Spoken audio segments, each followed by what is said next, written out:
Мне сейчас хотелось бы обратиться к руководителям автономий татарских, к председателям Конгресса татарских. Вот мы занимаемся сохранением татарского языка и культуры. Вот в чем наша задача? Какое главное у нас направление? Чем мы должны заниматься, о чем мы должны думать? Мы очень часто думаем о каких-то мероприятиях. Ну, например, Сабантуй. Да, он нужен, необходим. Нужны какие-то концерты татарские, нужны вечера молодежные. Все это нужно в комплексе. Но, с нашей точки зрения, главное сейчас, самое главное, это разъяснительная работа. Это дойти до каждого татарина. Больше нужно выступать в школах, в детских садах, в коллективах, чтобы люди понимали, что они татары, чтобы они ощущали, что они татары, что принадлежность их к этой великой татарской нации, с такой историей, с такими достижениями, с такими героями татарскими. Biz maktablarda har yil yurdik, 26 yil. Но бил меня күбрәк булды. Менә мин кичә булдым 2-нче гимназиядә.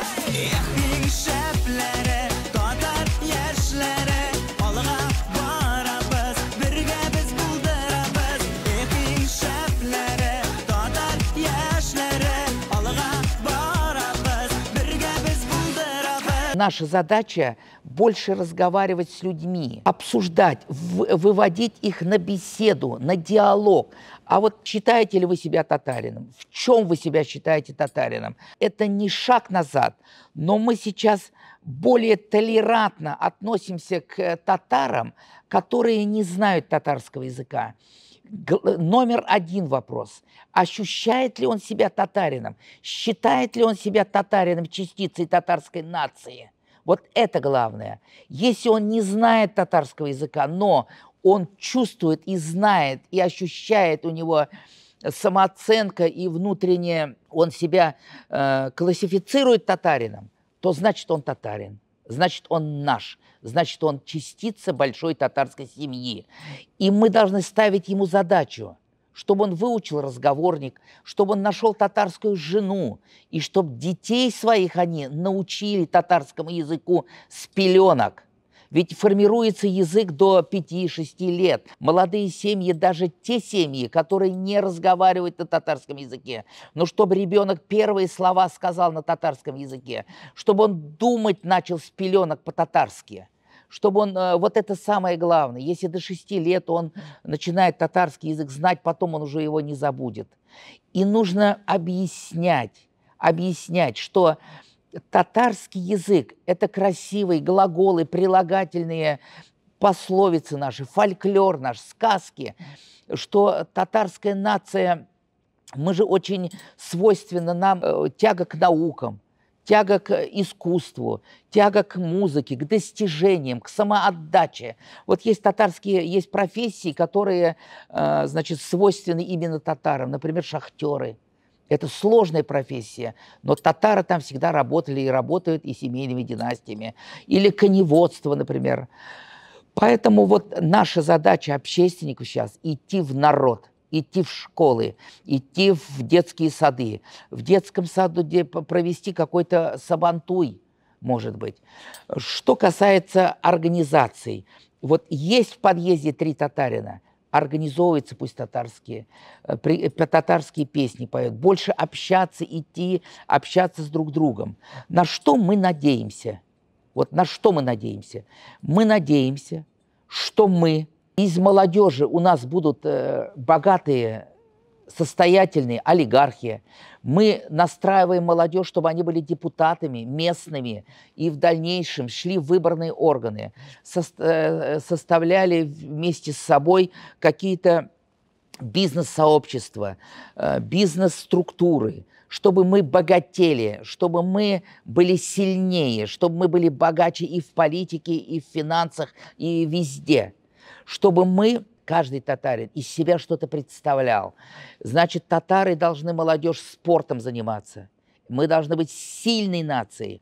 Мы должны быть в культуре, в поведении, в своих поступках, в своих целях мы должны быть татары. Татарин – это не только черненький парень идет там или девушка. Татарин, какой у него внутренний мир, какие у него мечты, какие у него мысли в голове. Вот от чего мы должны отталкиваться. И татары должны быть, сверхмечты должны быть у татары. Если татарин мечтает об одной лошади, нас это не устраивает. Татарин должен мечтать о табуне лошадей. Татары должны быть сверхмечты. И поэтому мы надеемся, что скоро появятся наши акбаи. Будет много частных детских садов, частных школ, частных медресе, которые будут брать на содержание наши акбаи, как были они раньше. Вот это мы на это надеемся. Мы надеемся, что проснется татарский мир еще сильнее. Мы не можем сказать, что все плохо, плохо, плохо. Ни у одной нации нет такого конгресса, Всемирный конгресс татар, где есть направления и бизнес-направления, и с молодежью, и Ак-Калфак, и другие. Уникальные люди, преданные нации своему делу, работают во Всемирном конгрессе татар. Вот мы общаемся со всеми нациями в Москве, и со среднеазиатскими, и со всеми. Ни у кого нет Всемирного конгресса татар. Но, к сожалению, есть русская среда вокруг, есть много факторов. Татарского языка все меньше и меньше. Все зависит от нас с вами. Почему среднеазиатские республики встречаются на улице, в метро, в магазине, разговаривают на своем языке? Кавказские республики. Встретились два татарина, не хотят говорить на татарском языке, хотя один знает, второй понимает. Кое-как не хотим мы говорить на татарском языке. Как нам переломить это сознание, что татарский язык – это гордость знать татарский язык и разговаривать на татарском языке – это великая гордость, это великое достижение, это багаж огромный знания татарского языка. Почему мы не задумываемся, что он на нас остановится? Ведь до нас его пронесли сотни лет, да? И он на нас остановится, на нашей семье.